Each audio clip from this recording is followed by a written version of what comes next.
con ustedes el mayor Josué Prieto con el estudio bíblico de hoy.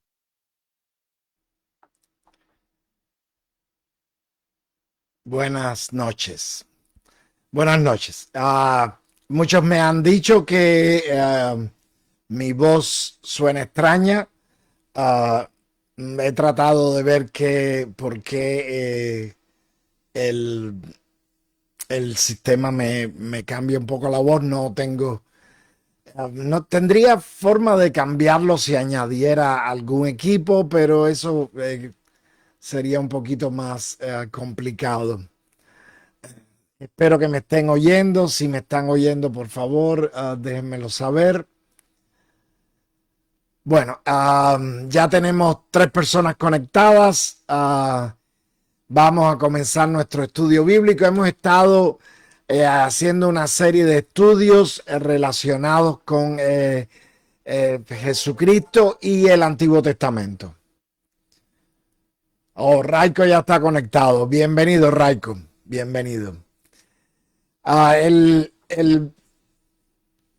Y Fabiola también está. Qué bueno tenerte, Fabiola. Bendiciones. El estudio ha sido corto porque hemos tenido solamente algunas pocas semanas para hacerlo. Hoy estamos, creo, en el quinto episodio, el quinto episodio. Ya perdí la cuenta. Y hoy vamos a centrarnos en lo que es el siervo sufriente. Déjenme decirle que el estudio bíblico del miércoles pasado me encantó, me llenó cuando lo estaba preparando y también me gustó darlo, me llenó. Así que espero que haya sido lo mismo para ustedes. Les prometí en el estudio pasado, cuando estábamos hablando del Salmo 22, les prometí que el día de hoy vamos a hablar del siervo sufriente. Es un concepto mesiánico que tipifica a Jesús en su primera venida. Oh, tenemos a Lenia y Ángela, bienvenida. Tipifica a Jesús en su primera venida, ¿ok? Es un pasaje hermoso y vamos a comenzar entonces con un momento de oración. Oremos.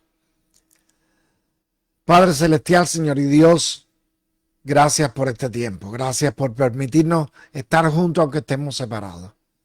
Bendícenos como congregación y bendice nuestro ministerio. Que más personas puedan llegar al conocimiento de tu misericordia y de la salvación a través de nosotros, a través de la preparación bíblica que nosotros tengamos para poder proclamar el evangelio de la mejor forma. Ayúdanos en el nombre precioso de Jesucristo. Oramos. Amén. Amén. Bueno, tenemos algunas peticiones bíblicas. Por ahí también está Clauri, la mayora Clauri Morales. Bendiciones. Qué bueno tenerte con nosotros. Hemos tenido algunas peticiones. Por favor, refiéranse a los boletines de los domingos para mantenernos orando por las peticiones que hemos estado presentando. Bueno, el pasaje del siervo sufriente es un concepto mesiánico que tipifica a Jesús. Y cuando digo tipifica a Jesús, quiero decir que este pasaje presenta un personaje que es, oh, bendiciones, mayores Prieto. Felipe e Inés están ahí conectados también. Este pasaje se refiere a Jesús. Bueno, el personaje que describe es un tipo de Jesús. Después voy a hablar más de eso. El pasaje está en Isaías 53. Ya lo pueden ir buscando si quieren. Los últimos 3 versículos, es decir, 13, 14 y 15, e Isaías 54, el capítulo siguiente, los versículos del 1 al 12. Pero ¿de dónde sacamos que esos versículos se refieren a Jesucristo? Bueno, lo hacemos desde la perspectiva de Felipe el Evangelista. también conocido como Felipe el Diácono, no confundirlo con el mayor Felipe Prieto, es otro personaje. Felipe interpretó el pasaje, ese pasaje que donde aparece el siervo sufriente, usándolo para explicar lo que le había pasado a Jesús en los últimos días de su ministerio. Vamos a leer primero este pasaje. Está en Hechos 8 del 26 al 37. Bueno, vuelvo a decir, antes de leerlo, me gustaría hablar de los tipos de Jesús. Creo que yo mencioné que un tipo de Jesús es un objeto, un evento o una persona del Antiguo Testamento que es una representación de la persona de Jesucristo, tal y como Jesucristo aparece en el Nuevo Testamento. El ejemplo más usado de tipo de Jesús es el de la serpiente de bronce de Números 21. Podríamos tomar a cualquier persona, a cualquier objeto o a cualquier evento que tenga similitudes con la persona de Jesucristo y decir que es un tipo de Cristo. No. La única razón para asignar tal credencial a algo o a alguien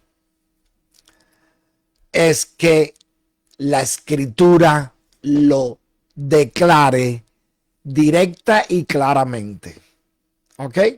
Es decir, decimos que la serpiente de bronce en Números 21 es un tipo de Cristo porque así lo dice el mismo Jesús en Juan 3 del 12 al 15. Una vez que leemos esto, entonces entenderemos por qué creemos que el pasaje del siervo sufriente es una referencia directa a Jesucristo. Estoy haciendo un preámbulo para que entendamos las razones, ¿ok? Vamos a leer a Juan. Dice Jesús en Juan 3, 12, 13, 14 y 15. Si os he dicho cosas terrenas y no creéis, ¿cómo creeréis si os dijere las celestiales? Y nadie subió al cielo, sino el que descendió del cielo, el Hijo del Hombre que está en el cielo. Y como Moisés levantó la serpiente en el desierto, así es necesario que el Hijo del Hombre sea levantado para que todo aquel que en él creyere no se pierda, sino que tenga vida eterna. Ahí estamos viendo cómo Juan dice que la serpiente en el desierto es un tipo de Cristo porque Jesús mismo lo dice. ¿Ok? Vamos entonces a leer el pasaje que aparece en los Hechos y que está en Hechos 8 del 26 al 37. Y lo estoy leyendo en la Reina Valera antigua porque después de muchos esfuerzos tratando de instalar la Reina Valera del 95 y la Reina Valera contemporánea, no pude. No pude ni siquiera instalar la Reina Valera 60. Así que vamos a seguir con la Reina Valera antigua. La palabra es un poquito más difícil de entender, pero pienso que no es tan difícil. Entonces empezamos con Hechos 8:26. Y dice así: Empero el ángel del Señor habló a Felipe diciendo: levántate y ve hacia el mediodía al camino que desciende de Jerusalén a Gaza, el cual es desierto. Entonces él se levantó y se fue, y he aquí un etíope eunuco, gobernador de Candace, reina de los etíopes, el cual era puesto sobre todos sus tesoros, había venido a adorar a Jerusalén. Se volvía sentado en su carro leyendo al profeta Isaías. Y el Espíritu dijo a Felipe: llégate y júntate a ese carro. Y acudiendo Felipe, le oyó que leía el profeta Isaías y dijo: mas, ¿entiendes lo que lees? Y dijo: ¿y cómo podré si alguno no me enseñare? Y rogó a Felipe que subiese y se sentase con él. y el lugar de la escritura que leía era este: como oveja a la... Y el lugar de la escritura que veía era este: como oveja a la muerte fue llevado, y como cordero mudo delante del que lo trasquila, así no abrió su boca. En su humillación su juicio fue quitado, mas su generación, ¿quién la contará? Porque es quitada de la tierra su vida. Respondiendo el eunuco a Felipe, dijo: ruégote, ¿de quién el profeta dice esto? ¿De sí o de algún otro? Entonces Felipe, abriendo su boca y comenzando desde esta escritura, le anunció el evangelio de Jesús. Yo creo que hasta ahí tenemos la narración que nos dice, el pasaje continúa. Ahí tenemos la narración que nos dice que Felipe explica ese pasaje desde el punto de vista de que ese pasaje se refiere a Jesús. Felipe está completamente seguro, no tiene ninguna duda. ¿Ok? Vamos a leer entonces el pasaje en Isaías. Isaías 52, 13, 14 y 15. Y después cambiamos al capítulo siguiente, del 1 al 12. ¿Ok? Vamos a leer el pasaje de Isaías. Hoy, Delvi, bendiciones. Bienvenida al estudio. Dice Isaías 53, 13. He aquí que mi siervo será prosperado, será engrandecido y ensalzado y será muy sublimado. Como se pasmaron de ti muchos, en tanta manera fue desfigurado de los hombres su parecer y su hermosura más que la de los hijos de los hombres. Empero él rociará mucha gente, y los reyes cerrarán sobre él sus bocas, porque verán lo que nunca les fue contado y entenderán lo que nunca habían oído. Y el 53:1 comienza diciendo: ¿quién ha creído a nuestro anuncio? ¿Y sobre quién se ha manifestado el brazo de Jehová? Y subirá cual renuevo delante de él, y como raíz de la tierra seca. No hay parecer en él ni hermosura, verlo hemos, mas sin atractivo, para que lo deseemos.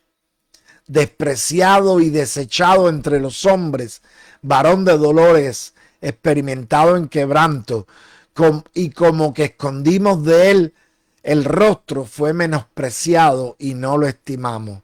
Ciertamente llevó él nuestras enfermedades y sufrió nuestros dolores.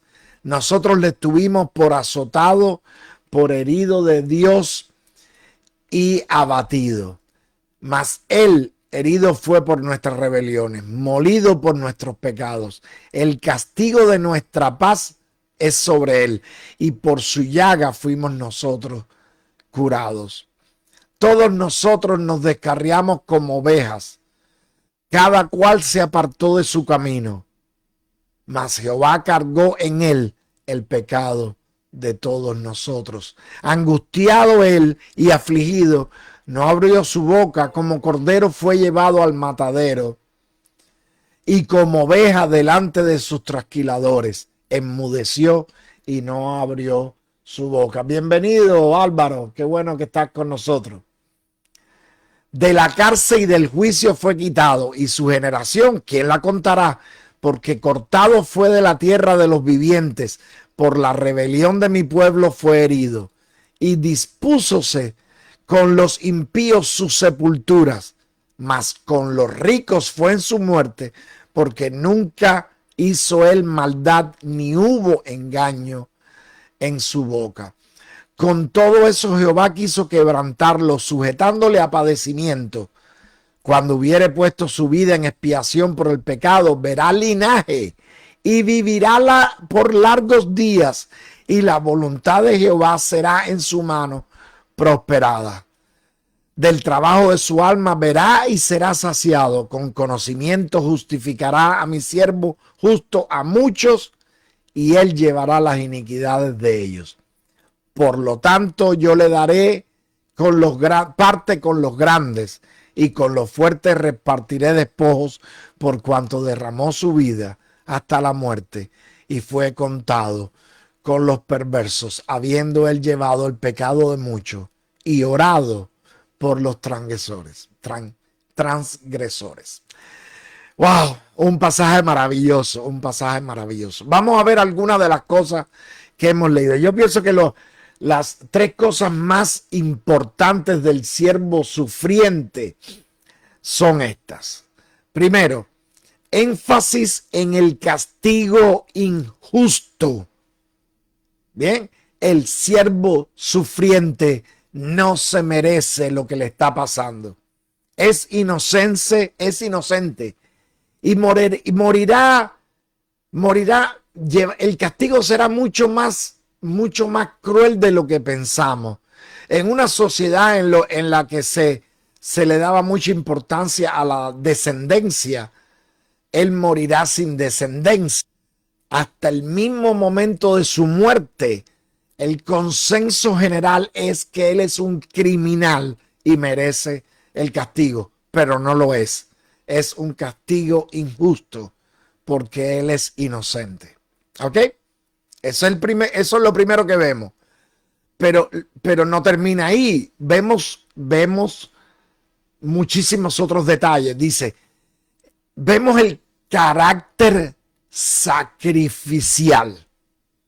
Es decir, está muriendo, pero no está muriendo una muerte sin sentido o una muerte inútil. Es una muerte que tiene un sentido. El siervo sufriente está llevando el castigo de nosotros. De igual manera que funcionaba el sistema sacrificial judío, porque en el sistema sacrificial judío el castigo se transfiere del pecador al animal sacrificado, al sacrificio, y en este caso el siervo sufriente está llevando nuestro castigo. Pero hay una tercer elemento dentro de este pasaje, y es la promesa de exaltación. El siervo sufriente, aunque ha muerto, será restaurado. Bueno, podría interpretarse como una exaltación post-mortem, ¿no? Una medalla post-mortem como le dan a muchos héroes, a muchos soldados, a muchos combatientes. Pero yo no creo que sea así. ¿Por qué? Porque Jesucristo resucitó. Así que esa exaltación representa vida eterna y recompensa extraordinaria. Así que ya vimos cómo Felipe le da un valor profético, pero además mesiánico a ese pasaje cuando se lo explica al eunuco.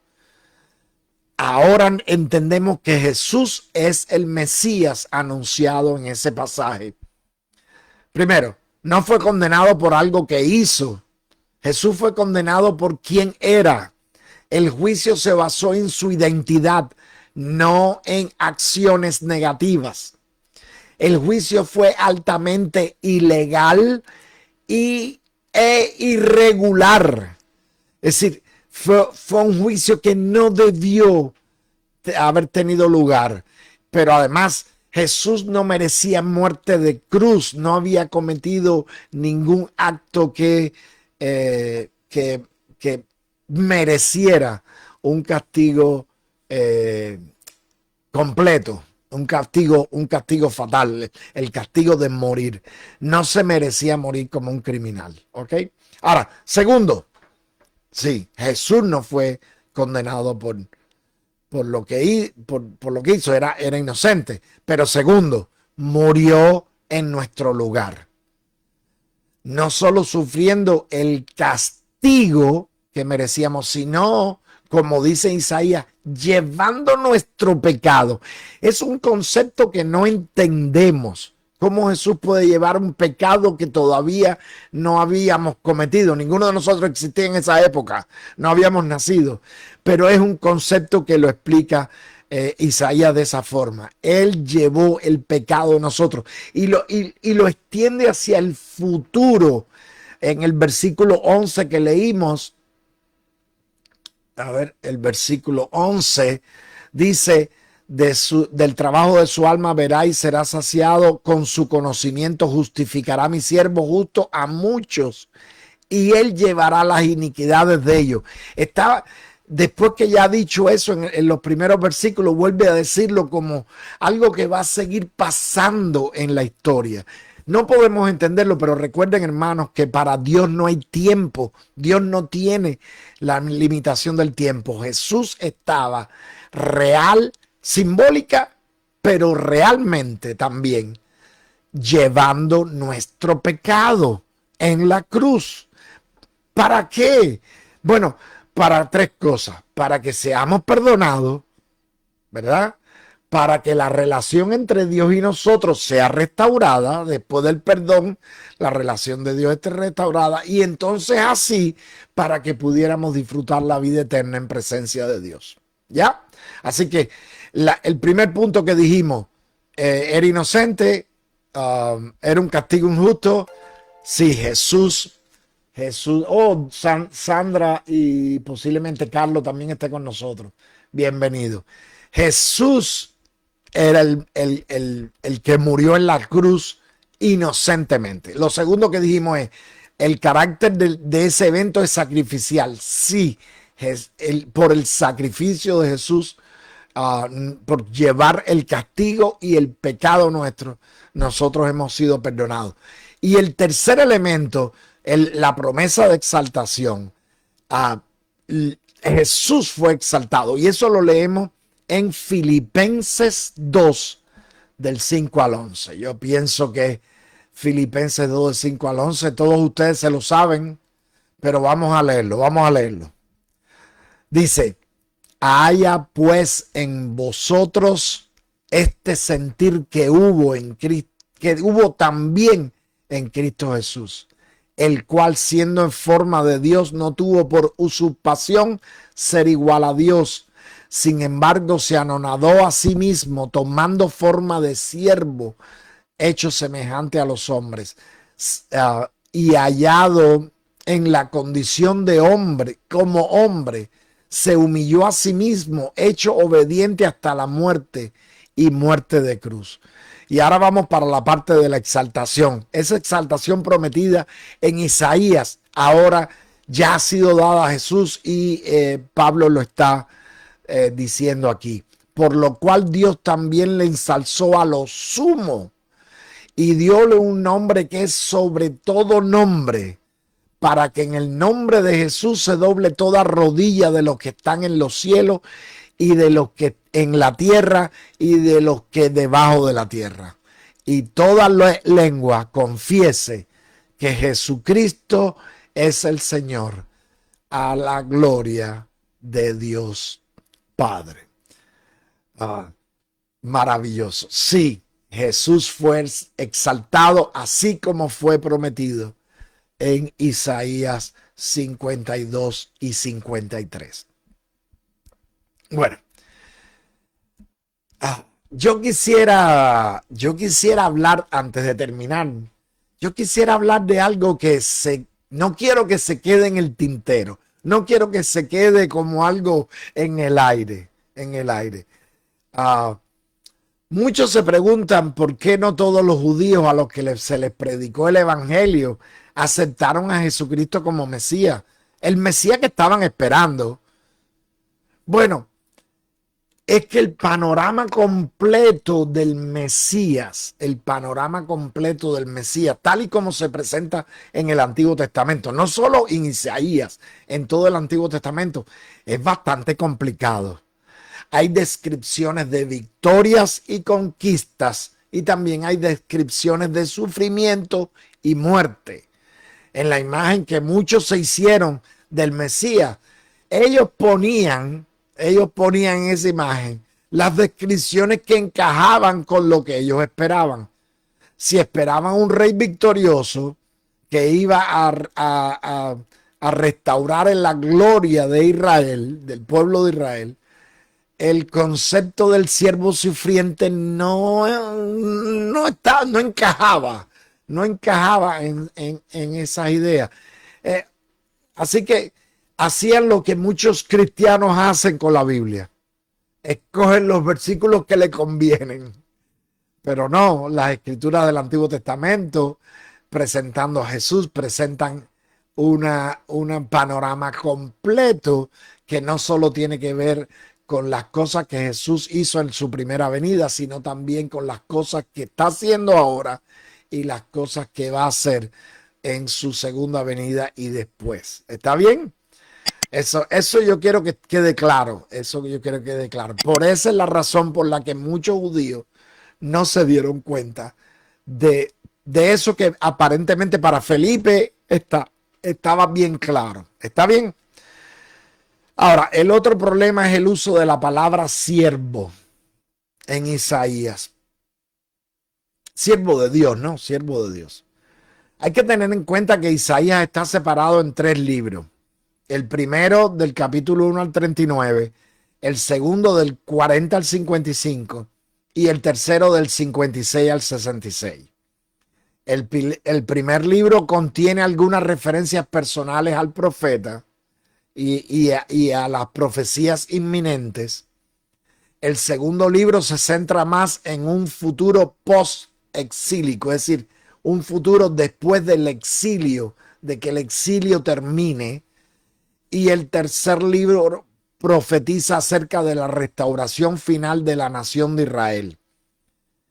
Estas últimas profecías, algunos las relacionan con los eventos que han estado pasando después de la creación del moderno Estado de Israel en 1948.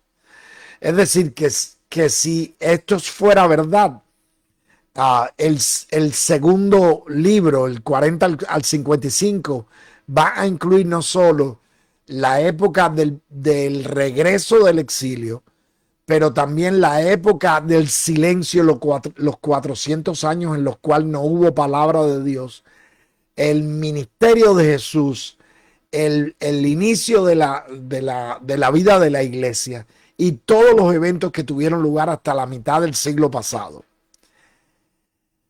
Es decir, el Jesús del ministerio, el Jesús de la cruz, el Jesús que murió por nosotros, que venció al pecado y a la muerte, pero que no ha terminado todavía su labor, es el Jesús que estamos leyendo en el siervo sufriente. ¿Ok? Alguna gente, algunos modernos estudiosos de la Biblia, tratan de quitarle valor a ese grupo de capítulos del 40 al 55, diciendo que fue otro autor el que lo escribió. El consenso general es que fue Isaías. Fue Isaías y estaba profetizando acerca de cosas que todavía no habían pasado.